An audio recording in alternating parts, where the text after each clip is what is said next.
এই রমজানে একটি নামাজের কথা বলবো, শত কষ্ট হলেও এই নামাজটা আপনি ছাড়বেন না, একবার হলেও এই নামাজটা আপনি পড়বেন। নবীজি এই নামাজের এত গুরুত্ব দিতেন, নবীজি বলেছেন জীবনে একবার হলেও তুমি এই নামাজটা পড়বে। এই হাদিসটি ইবনে মাজাহ শরীফের, তিরমিজি শরীফের এবং আবু দাউদ শরীফের 1297 নম্বর হাদিসের মধ্যে এই হাদিসটা বর্ণনা হয়েছে এই নামাজের কথা। নবীজি তার চাচা আব্বাস রাদিয়াল্লাহু তাআলা আনহুকে ডাক দিয়ে বলছেন, চাচা আমি আপনাকে এমন একটি নামাজের কথা বলছি, এই নামাজটা আপনি প্রতিদিন একবার হলেও আপনি আদায় করবেন। চাচা যদি প্রতিদিন সম্ভব না হয়, অন্তত সপ্তাহে একবার হলেও আপনি নামাজটা পড়বেন। যদি সপ্তাহে সম্ভব না হয়, তাহলে আপনি মাসে অন্তত একবার এই নামাজটা আদায় করবেন। চাচা যদি মাসেও আপনার পক্ষে কষ্টকর হয়ে যায়, বছরে একবার পড়বেন। যদি বছরেও না পারেন, জীবদ্দশায় অন্তত একবার হলেও নামাজটা পড়বেন। কারণ এই নামাজটা এত পাওয়ারফুল নামাজ। এই নামাজটা আদায় করার কারণে আপনার প্রকাশ্যে অপ্রকাশ্যে যত গুনাহ করেছেন, আপনার ইচ্ছায় অনিচ্ছায় যত গুনাহ করেছেন, আপনার অতীত জীবনে যত গুনাহ করেছেন, সব গুনাহ আল্লাহ আপনাকে ক্ষমা করে দেবে। চাচা এই নামাজটার নিয়মটা একটু ব্যতিক্রম। এই নামাজটাকে বলা হয় সালাতুত তাসবিহ। এই নামাজের মধ্যে অতিরিক্ত কিছু তাসবিহ পাঠ করতে হয়।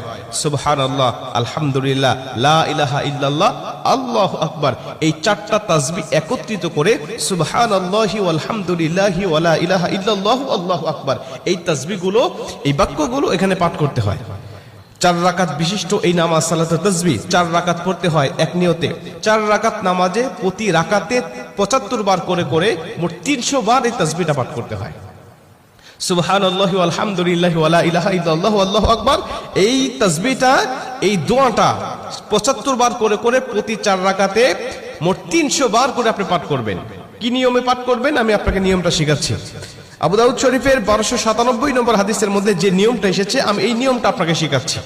আমাদের সমাজে আর বেশ কিছু মানুষ বেশ কিছু নিয়ম বলে, কিন্তু আমি আপনাকে হাদিস থেকে সরাসরি নিয়মটা জানাচ্ছি। এটা আপনি রেকর্ড করে নেন, খাতা কলম থাকলে লিখে নেন। প্রয়োজনে এটা যেহেতু সোশ্যাল মিডিয়াতে যাবে, ফেসবুক ইউটিউবে যাবে, এটা আপনি সেভ করে নিজ আইডিতে শেয়ার করে রেখে দিবেন, যাতে আপনিও শিখতে পারেন, অন্য মানুষকে শিখাতে পারেন। আপনার শিখানোর কারণে কেউ যদি নামাজটা আদায় করতে পারে, ও যে সওয়াবটা অর্জন করবে, সওয়াবের একটা অংশ আল্লাহ আপনার আমলনামায়ও দান করবে। এজন্য এগুলো মানুষের কাছে ছড়িয়ে দিবেন যত সম্ভব হয়। আপনি প্রথমে যখন নামাজটা শুরু করবেন, নিয়ত করবেন নফল নামাজের নিয়ত করে অন্যান্য নামাজে যেভাবে সানা পাঠ করি আপনি সেভাবে সানা পড়বেন। অন্যান্য নামাজে যেভাবে সূরা ফাতিহা পড়ি ওভাবে সূরা ফাতিহা পড়বেন। অন্যান্য নামাজে সূরা ফাতিহার পরে যেভাবে সূরা মিলান ওইভাবে সূরা মিলাবেন।